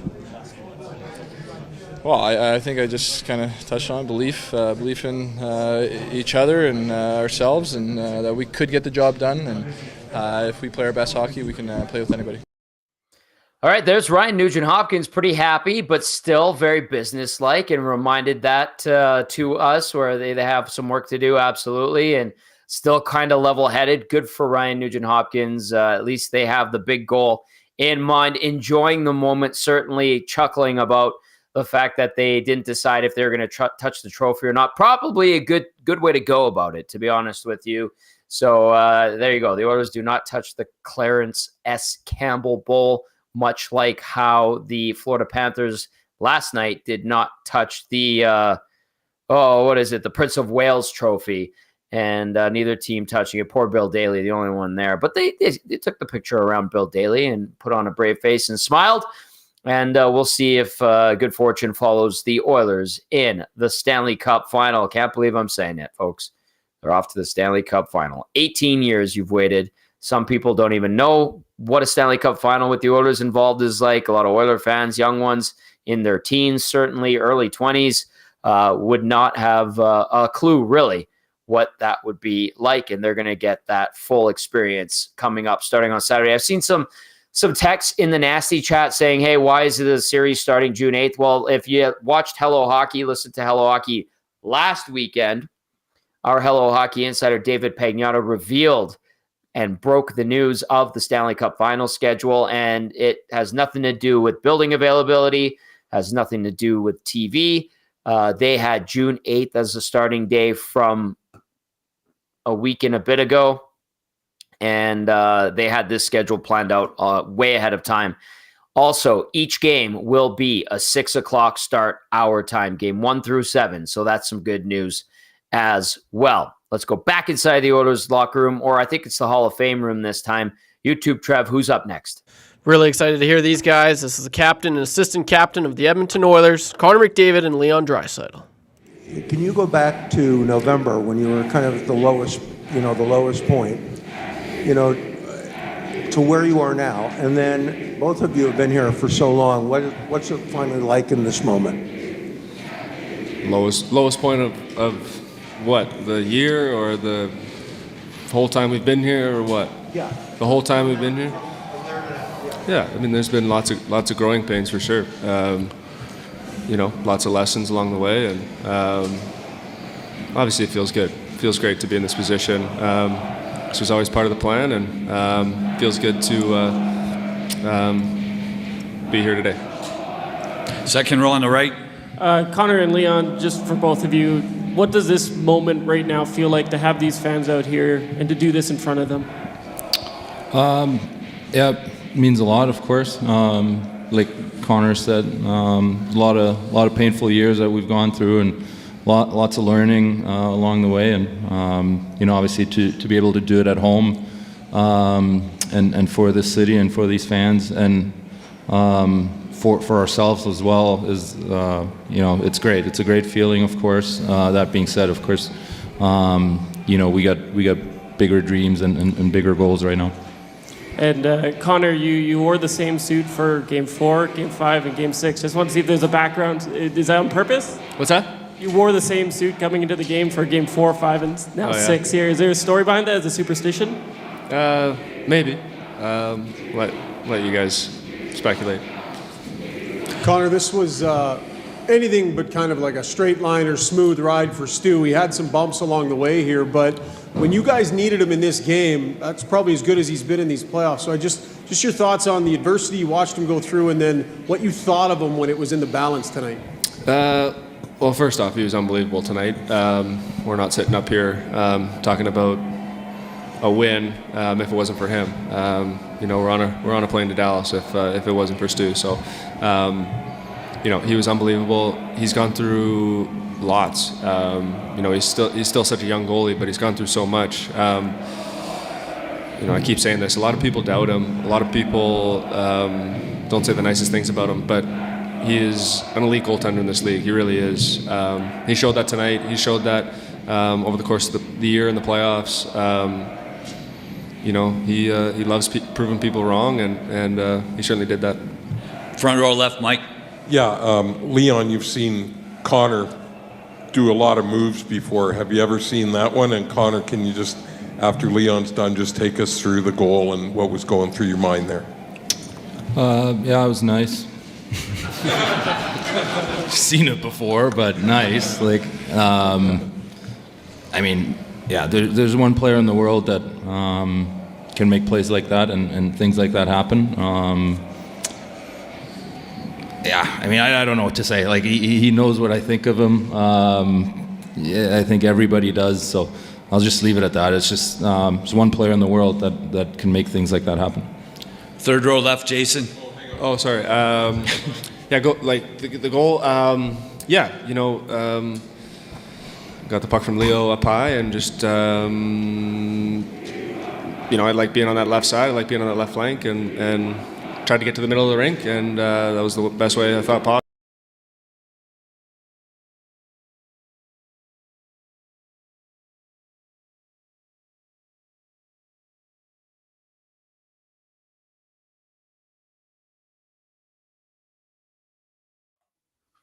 All right. There's Connor McDavid and Leon Draisaitl following their team's 2-1 victory over the Dallas Stars, off to the Stanley Cup final. I like that. Is he wearing the same suit superstitiously? That's for us to speculate. I did not notice. I haven't noticed that, but interesting. All those little storylines, all of those are going to play out. There's 5 days of just speculation, storytelling, reading into little things, nuances of each team's game. We're going to be hearing a bunch of that stuff, and that will be happening as we get set for Game 1 of the Stanley Cup Final on Saturday night. For those that are going, what about the Elks? Well, their season will open. I think the CFL will be smart to adjust their start time for game 1 against the Saskatchewan Roughriders. What a time in our city. By the way, the Edmonton Stingers won their fourth straight game out of the gates, and then the Riverhawks are underway as well. All 4 teams in the city playing right now. So good to see, and the Oilers leading the charge. Off to the Stanley Cup final. YouTube, Trev, who else do we have to get to audio-wise? Yeah, the only other person that they have right now, Tommy, is Matthias Ekholm. So we're going to go to the defenseman, number 14, right now. Not for a period, not for a game, for about 3 games. What would you say that is kind of the key to that success in winning the series? Yeah, I mean, it's. I played one of these games before, and I remember we had 17 shots, but we gutted it out. Like it's one of those efforts. Like everybody knows what's at stake, everybody knows what's at line. We get off to a good start. Did we want to just kind of defend the lead? No. But sometimes Dallas is the way they play, and they push out their forwards, and that pushes us back to make sure we don't give up any odd man rushes or what have you. And I thought, for the most part, I mean, their goal was such a fluky goal. And obviously they had some looks, but I thought for the most part we managed it pretty well, and I thought we played, or we made it hard for them to kind of get inside and get some really good looks. Is this this is the team that's learning how to win? Last year, remember you were saying you have to learn how to win these games. Is this show that you guys have learned how to win, got out these victories when you needed to? Again, I hope so. I mean, we're not done here. This is just one step in the right direction for us. I do think we have learned some lessons, but I mean, again, we're going to have to do it again. We're going to have to get 4 more wins. That's the goal. So we still have lots to prove, but I thought this was a good game in the regard of. I mean, I remember I talked. I think it was before the first LA game. I said sometimes in the playoffs you need to win some games that you don't maybe necessarily deserve to win. Do I think we deserved this one? I think they maybe were a little bit better, but naturally too the situation and how the game started and all that kind of plays into that. So that's the playoffs. You gotta just dig it out sometimes, and I thought tonight we did a good job of that. What'd you make of the atmosphere out there, the fans doing this in front of the hometown crowd?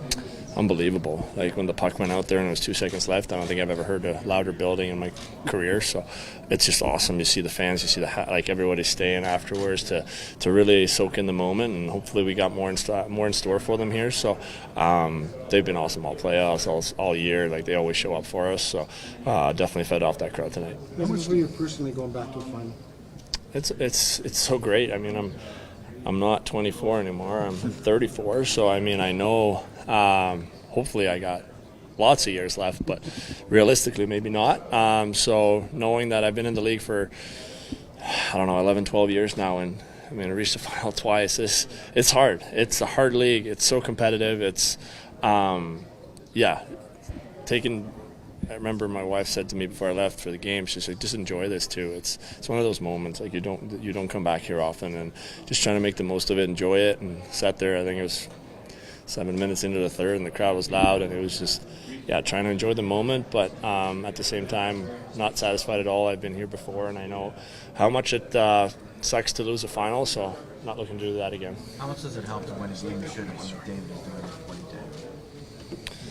Yeah, I mean, he's the best in the world. You look what he's doing out there. Like that goal was unbelievable, and obviously it's hard to describe because it's kind of like he gives us the confidence we need in these moments to kind of play a little more free, I guess, and just, I mean, we didn't have a ton of offense in the first, but he comes in there and he puts us on his back and he does those things that. I don't think anyone else can do it in this league. Like it's crazy how good he is, and he shows up every night, and he's the leader of this team. And I mean, I can't say enough great things about him. There's the Viking himself, Matthias Ekholm, as the Oilers punch their ticket to the Stanley Cup final. If you're wondering what Ekholm's stat line looked like tonight, the Oilers Viking on the back end, probably one of Ken Holland's best trades ever, especially with this team. Ekholm -1, 3 hits, 21-32 time on ice. Lots of defending for the Oilers, especially their blue line tonight. All right, keep those texts coming in, 780-218-9999. If you're listening on iHeartRadio, TuneIn, Apple Music, and the EdmontonSportsTalk.com audio player, you can text us. And then if you're watching on YouTube, there's so many people watching, great numbers. Hit that thumbs up. We appreciate you so much. If it's your first time checking us out here at Edmonton Sports Talk, we're the old TSN 1260 crew. Welcome, and we feel like we built something a little bit better than what we had before, certainly. So subscribe, won't you? If you don't mind, hit the thumbs up. That always helps us as well. Okay, YouTube Trev, we need to get to the Damon Bunting Remax Elite Player of the Game. Are you ready for it? I was born ready. All right, good. We got lots of text to get through. We're going to keep riding this out. If there's any more interviews that come through, we will post those. Anything, Trev, in the last couple minutes that I missed, maybe? No, but there appears to be a Matthew Tkachuk already in the nasty chat. And then there's also Matthew Tkachuk's mouth guard as well. And they were kind of getting into it, which is funny. But I thought they got lost. Yeah, exactly, right? Yeah, so that's what Matthew Tkachuk was saying to Tkachuk's mouth guard. So yeah, there's a man, but it's I'm not gonna lie, it's slowing down a little bit right now, but it's tough to keep up with it. It's just buzzing, Tommy. Yeah, buzzing, and rightly so. The Oilers off to the Stanley Cup final. Incredible. First time since 2006. All right, let's go to the Damon Bunting Remax Elite Player of the Game. Damon Bunting, consistent, top producing realtor in Greater Edmonton and among Western Canadian Remax realtors. He and his team would love to help you find that right home or make the move from your current home. He's community driven. He understands what it takes to make a difference in this city. Check him out, DamonBunting.com, or visit his Instagram at Damon Bunting Real Estate. YouTube, Trev, take it away, my friend. Awesome. Thank you for that, Tommy. So this one was a little tricky for me. Obviously McDavid started off and it looked like he was going to be the player of the game just with that sick goal that he scored. And then obviously with the apple on Zach Hyman's goal that he scored. So I'm like, if it wasn't for him, the Oilers probably wouldn't have won tonight. But I also was looking at that, thinking the same thing with Stuart Skinner. And if it wasn't for Stuart Skinner, Tommy, the Oilers weren't making it past the Stars tonight. 29 saves on 30 shots. He was lights out. 971 save percentage. This is awesome. I love that cast. He brought that up earlier. There's a lot of hate, but man, when push comes to shove, Stuart Skinner, he was awesome tonight. He was so good. You heard him in the post game there. I think it was Mark Spector, asked him, "Was this your best game you ever played?" And he was like, "Oh, maybe. Is that what you think?" So yeah, it was definitely. If it wasn't this one, it's got to be a top 3 performance for him, man. He was just lights out. So I don't know how you can't not pick Stuart Skinner. He was for sure the Damon Bunting Player of the Game. It was just great. You love to see it. So good job, Stuart Skinner. Nicely done. Well earned for Stu Skinner, our Damon Bunting Remax Elite Player of the Game. I do have a schedule update in terms of the Oilers and how they're going to go about this upcoming week as they get set for Game 1 on the 8th, 6 o'clock start there in Florida. Tomorrow is an off day, understandably so for the team. Tuesday, perhaps a meeting, maybe an optional skate. Wednesday, they will skate. Thursday, they will travel to the Miami area. So there you go. That's the game plan for the Oilers going into this week. Rest, recuperate, maybe have some fun tonight. I'm sure libations will be flowing in and around the team, and rightly so.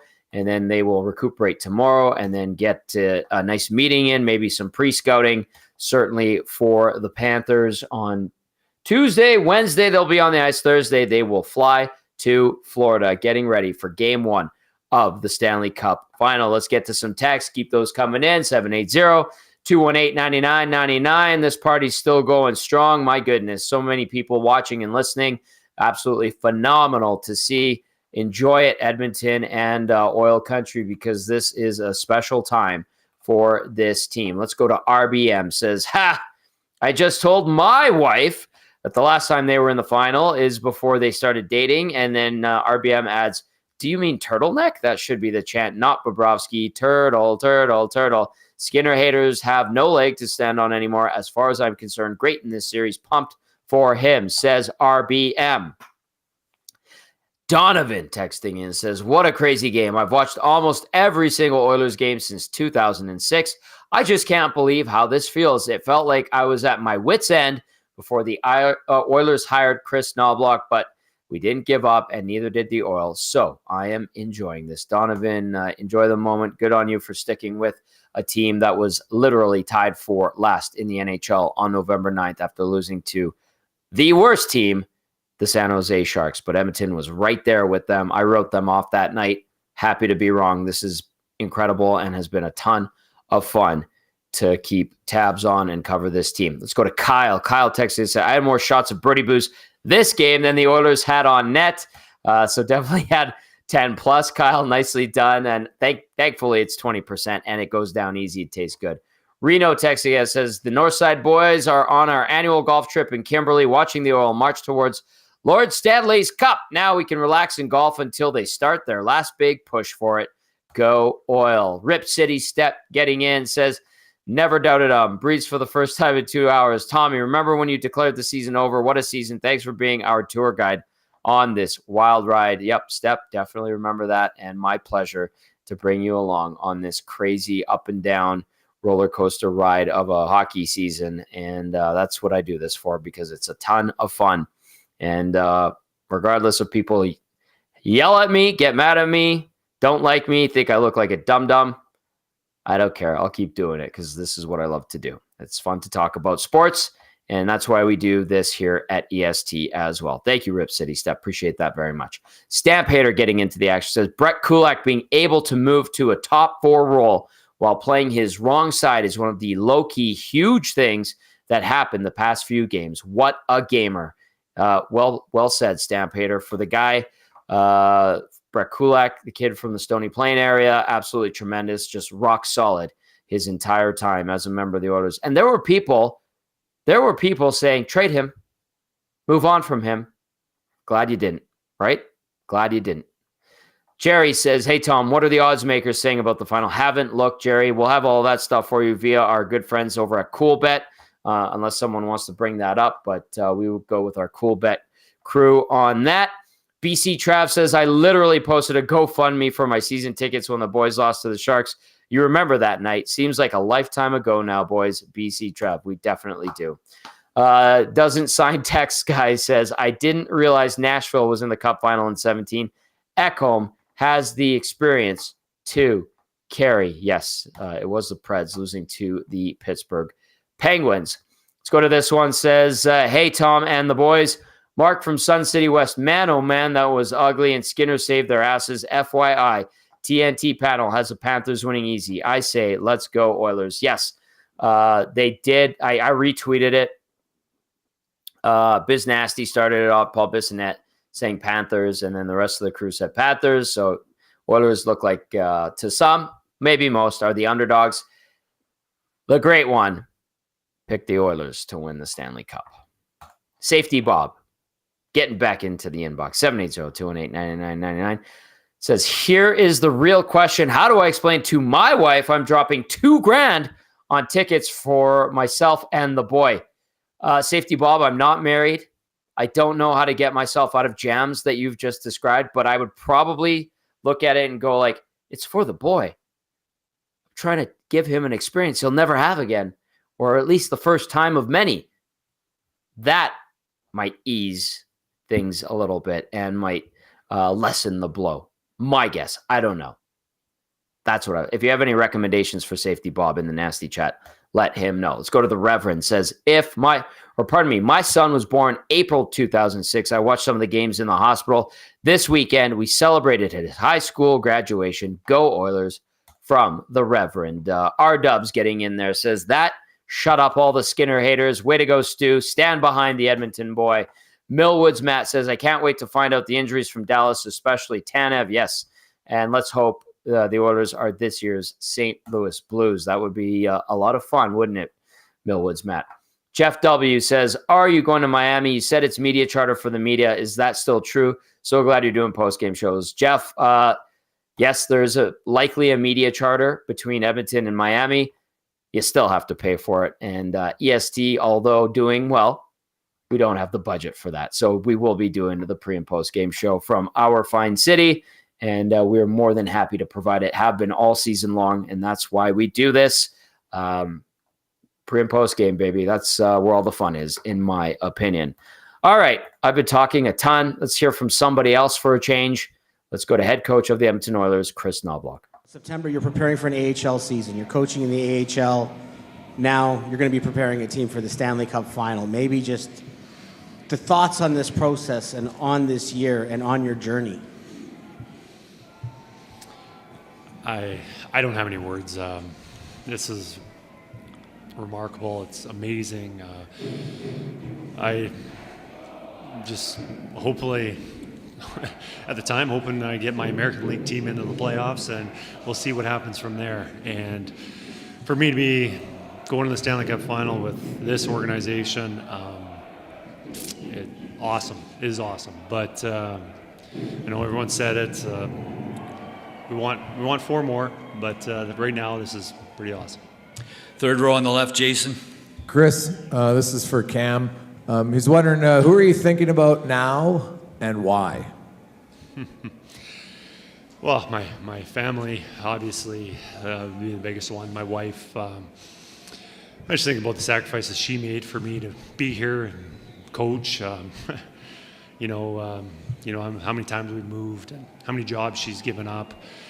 Looking back, I was thinking about today, and if I was go back, I was thinking probably made some poor decisions for her to quit the good quality jobs that she had for me to chase some low-paying, below poverty wages, just to see what happens. And so obviously she's definitely the first one I'm thinking of. She's here tonight. Unfortunately, I wish my kids were here, but hopefully I get to see them soon. But those 3 are the ones I'm thinking about. And Chris, to the game tonight, Stuart Skinner obviously played great. You get up 2-0, and I don't think your game plan was to sit back as much as you did. Can you kind of walk us through what you were going through when you're seeing it unfold about tonight's game? Yeah, it's one of those games where it's never the intention to sit back, and it's kind of what happened in the game where we got down 2-0 against Dallas in the series, and then they kind of sit back and we just push and push, and once you have the momentum, it's hard to change that. And I just think we were always playing safe, always just getting pucks over the blue line, and what happens is you just end up not having the puck and you end up having to defend, and I think that's what it was. Each guy was so cognizant they did not want to make that mistake, and it ends up we ended up defending. I thought we did a great job defending. I thought we did a really good job on that part of it, on not giving up very many scoring chances. But the fact that we had to defend as much as we did was not what we want to do. Second row on the left, Derek. Hey, Chris, you've known Connor for a long, long time, and he's been under so much pressure to get this team to this point and beyond, and to win a Stanley Cup championship just because of well he's played. Just what does it mean for you to see him succeed like this and come out and have a big game like this and, be 4 wins from the ultimate goal? He was our best player tonight. He really stepped up and made a lot of good plays. I don't think there was a shift when he was on the ice that he wasn't making a difference. I'm sure I wasn't here, and I don't know the past, and obviously a lot of pressure for this, on him being the best player and the captain of this team, and for him to go to the Stanley Cup Finals, very happy for him. And all he's done through the playoffs is elevated his game, and that's not easy to do. You are the best player in the NHL, and now you're getting into a more competitive situation against better teams, and now you're even better than you were when you were the best player. And tonight he was the best player on the ice. And you think about that first goal that he scored in the power play. I've seen that play numerous times. Not that play, but I've seen him do something like that, but never against one of the best defensemen in the NHL. So, Connor stepped up and played a heck of a game tonight. Second row on the right. You over here, Chris. You had a reaction to the fans out there when you sat down. What's it like to be able to do this in front of the hometown crowd, in front of all this support? I love it. I'm glad that we were able to do this in Game 6 at home in front of these fans. The support, the energy, the excitement. I don't think I haven't experienced it. We're in an NHL market, and it's, I lived here a long time ago when I was,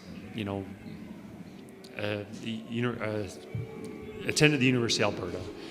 And, you start to get drawn in. You feel the excitement with everyone getting revved up about the playoffs and how the team is doing. And, I became a little bit of an Oiler fan when I lived here just because of that passion around the community. And now when I'm part of the organization and I'm living it, it feels so much more. And, it's nice to see that everyone enjoyed themselves and got to see a good hockey game, and going to get to watch some more hockey, which is really nice.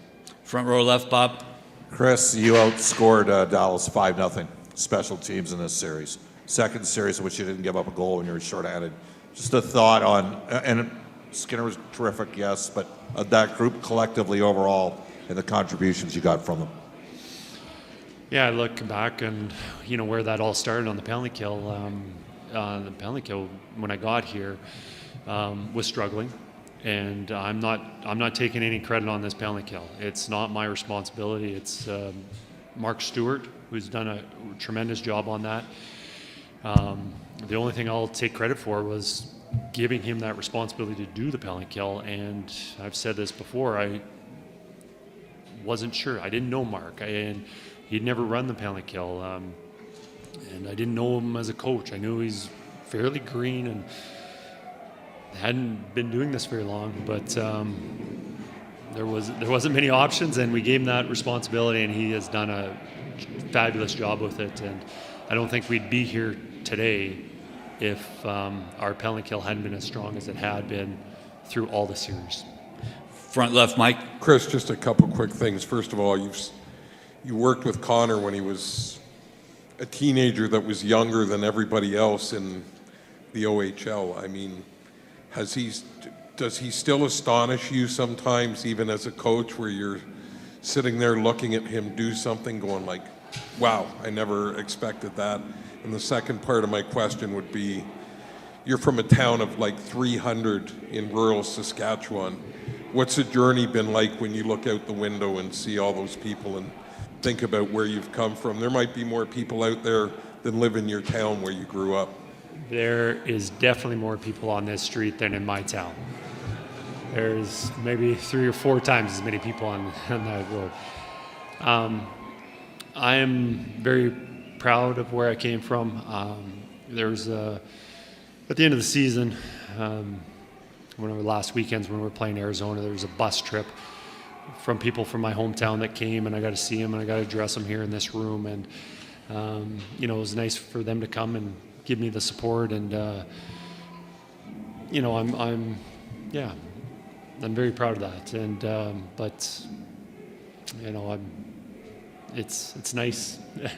It's a great feeling to be here right now where I am. And when I was a kid, thinking about getting to the NHL and having the opportunity to play, win a Stanley Cup, I thought about, always wanted to do it as a player, and then eventually you realize you're not going to be able to compete as a player, and maybe you can do it as a coach, and now we get this opportunity. Fort. Connor still does astonish me. I think that he won't be able to do it, but tonight, with that play he made tonight, he astonished me again. Fourth row left, Daniel. Chris, just 9 shifts and 4:39 for Vander Kane. Any update on him? Yeah, it's obviously it was injury related, and fortunately we've got this week before we play on Saturday, and we're optimistic that he'll be playing on Saturday. Another thing is, just Connor said this was always part of the plan getting to this point, and everyone has seen this team build and build. But when you got here, you talked about things were not looking very good. Did you sense that there was just so much kind of built up and so much kind of weighing on them early in the year that you kind of had to dig out from under a little bit? Well, I knew there was a really good team here. They're good players. And things were going to sort themselves out. And how they were going to sort out, we weren't sure how well. We weren't anticipating 8-game and 16-game winning streaks. But definitely a team that was going to rebound and get into the playoffs and have a strong push in the playoffs. Absolutely, that was the plan. I think at the time when I joined it, and I think anytime you get a coaching change, there's usually frustration, and there's definitely frustration on how the team had been playing and where they were in the standings, and we just had to kind of sort things out and just look short term and just start putting together some little win streaks. And I think they were able to do that. We'll take three more. Center left. Chris, like you just mentioned, week break now. How long do you allow a team to savor this win before bearing down and looking ahead to the final? I'm pretty sure I'll give them the day off tomorrow. We obviously getting to Florida is a long trip. We'll probably have a couple days off, get in a couple practices before we play on Saturday. So, we'll probably have the players come in later and kind of get in some video and kind of prepare them for Florida. And then, we'll probably be on the ice maybe on Wednesday. Second row right, Andrew. Hey, Chris, 13 seasons, Nugent Hopkins, 10 Draisaitl, 9 McDavid. Did you spy them right after the game with a chance to celebrate with a trophy, if not the trophy yet? I have not got to talk to them. I think they've been congratulated and around the room. Definitely somebody I want, those three that I want to reach out. They put so much into this organization. They've elevated their play every single time, and it's nice to see them get rewarded with an opportunity to go to the Stanley Cup final.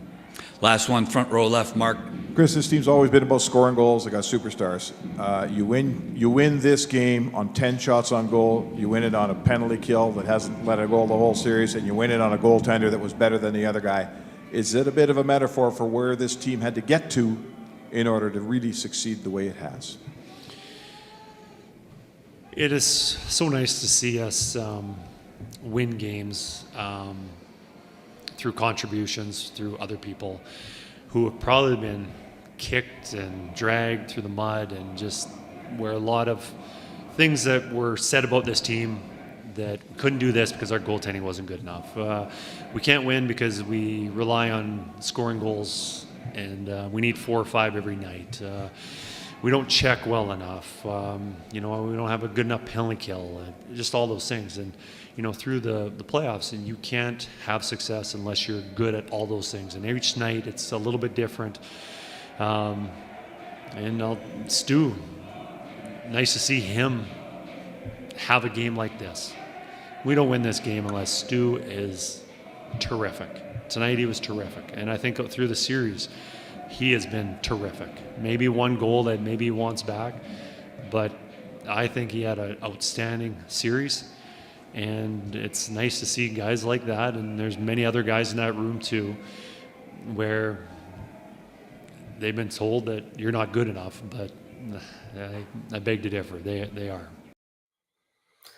All right, that was the full shebang. Chris Noblock, 11 minutes, and I'm pretty sure not many complaints about listening to the head coach of the Oilers discuss the process in which they got here, some of the strategy, the update on Evander Kane. That's interesting.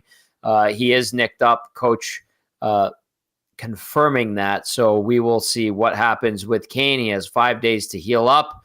Maybe it's minor. Maybe it's something that he had been dealing with. We know he was talking about a sports hernia prior to the playoffs and has been dealing with that evidently. So we'll keep tabs on that. Oilers off tomorrow. Probably meetings and stuff on Tuesday. On the ice Wednesday. Fly out Thursday. And you heard Chris Noblock talking about that schedule going forward, getting set for Game 1 against the Florida Panthers of the Stanley Cup Final, Saturday, June 8th. 6 p.m. The Oilers back in the Stanley Cup Final for the first time since 2006. All right, it is the GCL Diesel Oil Stream post-game show. Tom Gazzola, YouTube Trev with you still, and lots of you watching, lots of you listening, and we can't thank you enough. You can text us 780-218-9999, and you can get into the nasty chat. You guys have been great. I had to punt a couple people out to put them in timeout, but for the most part, really good vibes, and I'm kind of curious to see what it's like outside. Coming at you from the satellite studios in downtown Edmonton and right outside of Ice District. I'm curious. I'm sure the party's going to be rocking all night long. Be safe out there. Take care of one another. Do not flip cars. Do not light stuff on fire, and enjoy the moment. And there's lots of hockey left to be played, and perhaps a lot more celebrating as well. Okay, let's get to some text. Kevin texting and says, can we give some love to two much maligned players, CC drawing the penalty that led to the game winner, and Connor Brown with the last clear that sealed the win. Good eye, Kevin. Let's go to this one. It says, amazing win, boys. I was 12 in 2006. I am beyond pumped. No name on that one. Actually, it's Levi from Devon. Levi, I'm going to get you in there into our database. YouTube Trev, quick update from you. How you doing? I think you got some family joining you in studio. Frank and your bro? Yeah. Frank, bro, mom, they're all here right now, which is pretty cool. They were actually in attendance for tonight's game, and nice. They were just, they were in awe. Like my stepdad, good old Frank. My mom had to let him in, and he just ran up to me, gave me the biggest hug, and he's like, no way. My bro's just as much in awe as I was, like this time last year, right? We always grew up watching Edmonton. And so it's pretty cool, right? We come from a small town, so he's living it up right now, and he's just like, he's so pumped. He doesn't like going out, but he's like, so where are we going? Where are we going? He wants to, enjoy this just as much as I do, just as much as everyone does, man. So it's pretty cool. I'm just having a great time, man, just like the Nasties, and this is awesome, buddy. It is a lot of fun. All right, let's go to more texts here. Coach Mike says, Stanley Cup Finals, Tommy and Trev. LFG, enjoy it, Coach Mike. Yes, indeed.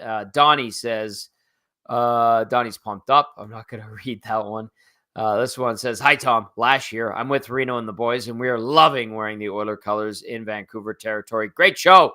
Keep up the great work. P.S. Your dad's team is down 4-2 after round one. Lash, good to hear from you. Glad you guys are enjoying it. Be safe out there golfing.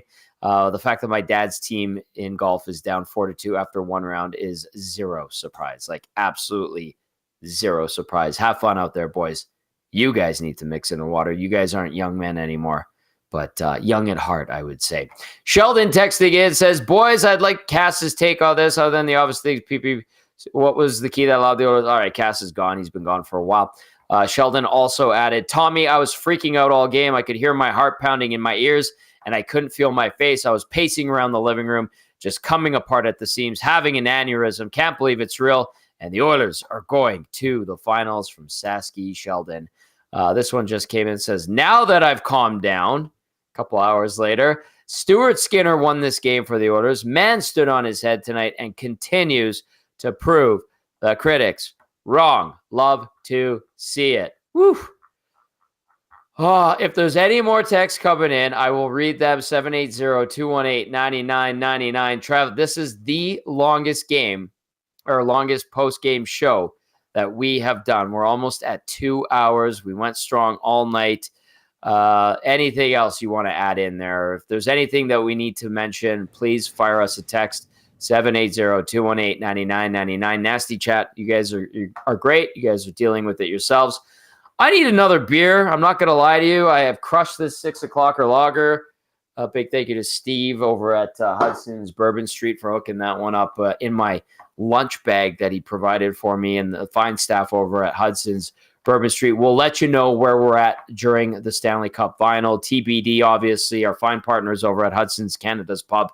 Probably pretty stoked about the Stanley Cup Final, as are we here at EST. Trev, give us something. What's new, buddy? Are you seeing anything, hear anything? You want to mention anything? Yeah, no, I assume we'll be wrapping up shortly here, but I just kind of what Cass said and what everyone's been saying for my generation, right? This is unknown territory for me, right? I haven't ever experienced anything like this in my entire life, and it's crazy because I remember the decade of darkness so well, man, and it just, like, here we are. You always just like, oh, imagine if the Oilers are in that position. The Oilers will never be in that position, and they're in that position. You know, they've been playing for the Cup. Every team, all 16 teams, they have a chance to play for the Cup. But now they really have a chance to play for the Cup, right? They're in the Stanley Cup Finals. There's one other team that remains, aside from the Edmonton Oilers. And so, like, the Oilers fans were allowed tonight. The city was just incredible. I can't wait for Saturday, man. It's going to be insane. This whole next series is just going to be bonkers. Enjoy it is what I'm getting at. Times like these, they don't come that often, man. I waited my whole life for this. So I'm definitely going to be enjoying it tonight, and but safely, as Cass said, responsibly and safely. And here's hoping the Florida fans are pretty nice. Like I said, there's only been Matthew Tkachuk Matthew Tkachuk in the nasty chat, and he seems to be pretty nice guy. So I'm looking forward to the series, man. It's cool. It's hard to even put into words, Tommy. Very neat, very exciting, and full run up to the Stanley Cup Final Game 1 this week here on Edmonton Sports Talk. Like I said, if you haven't subscribed, if you're new, haven't checked out our channel, our radio station, welcome. We've been doing this a long time, and we used to be TSN 1260. Now we're Edmonton Sports Talk, no longer under a corporate daddy, as we like to say. It's just started by 4 guys from the old station. We're up to 7 full-timers, plus our analysts, Joaquin Gage, Sean Bell, and Matt Kassian, plus Murray McCourt, Curtis Stock from the VIP Golf Show, and we're only adding more. So welcome. If you're new, like, share, subscribe, hit that thumbs up button. Please and thank you. You can catch us on iHeartRadio, TuneIn, and Apple Music, as well as the Edmonton Sports Talk audio player as well. Live 24/7 programming, and we go Monday to Friday. We have Saturday programming live. We have Sunday programming live. We do the Oil Stream pre- and post-game show, and you're soon going to hear the Green and Gold kickoff and post-game show as the Elks season is getting set to get going. You can listen to the Edmonton Stingers broadcast on our station and catch Edmonton Riverhawks games right here on your home for sports in Edmonton. We are based out of Edmonton. We are your clear choice for Edmonton Sports Talk. Whew, couple of texts to wrap things up. Let's go to Ethan from Calgary. He says, Tommy, it's Ethan from Calgary. I was born in 2006. I grew up studying the 06 Cup run from books, DVDs, and YouTube, and still to this day watch the highlights weekly. What I dreamt of experiencing is currently the present. Let's go. Ethan from Calgary, enjoy, my friend. Paco says, love you, Tommy. Love you, Trev. It's been a great season so far. Happy to see the success of the station. Thank you, Paco. Appreciate you. Remember you from back in the 1260 days. Harry Manback says, finals, bitches. Well played, Harry Manback. Vance Van Vandervan, great to hear from Vance Van Vandervan. Says the Oilers can play solid Team D and have a goalie that can steal a game. That's the difference with this year's team.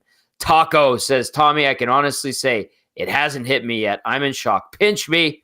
I think I'm dreaming. All right, Taco, somebody pinch you to make sure you know it's real and not just a dream. Casino Dealer Jay says, definitely worried about the time change for this series and the time off before the final, hoping the Oilers can just have a good start despite the break. Casino Dealer Jay. This one out of Calgary says, get Tommy a damn beer. Yes, sir. Thank you. I'm going to have one, maybe 2, maybe 3. We'll see. Hello, Tommy, says Renato the Styler, munching data from the coast. Nom, nom, nom, nom, nom. I will be walking tall in Oilers colors. Have a great evening, boys. YouTube, Trev. Enjoy the ride. Good to hear from you, Renato. KC says, Jets fan living in Edmonton playing rec hockey tonight. When the win was announced, everyone cheered. It was my best chance of the night as everyone forgot the puck. KC, I hope you buried that thing, buddy. And nothing like the first sip of beer coming off the ice after a men's league game. Thank you for the text, pal. And the last one here says, how do you guys think the Oilers match up versus the Panthers? I'm seeing a whole lot of analysts and fans of other teams doubting the Oilers as they did versus Dallas. That's part of the fun. Let's see if the Oilers can rise to the occasion like they did against the Dallas Stars. 2 excellent hockey teams going toe-to-toe. It is the magic of the Stanley Cup. It is the magic of the Stanley Cup Finals we're about to witness. It's going to be a lot of fun, Oil Country. Enjoy the moment. Be safe. Take care of each other. Don't beat each other up. Mix in a water. Enjoy your beverages. An extended weekend, let's call it, in Edmonton. Is it going to be the City of Champions once again? I don't think that moniker should have ever left us, but we'll see if this Oilers team can add to that repertoire. Time will tell. Ladies and gentlemen, the Edmonton Oilers are off to the 2024 Stanley Cup Final, a 2-1 victory over the Dallas Stars, 4-2 series win. That's going to do it for the GCL Diesel Oil Stream post-game show right here on Edmonton Sports Talk. For YouTube, Trev, for Matt Kassian, I am Tom Gazzola saying thank you for joining us. Buckle up, baby. Stanley Cup Final, here we come. Have a great night. Talk to you tomorrow. Ciao.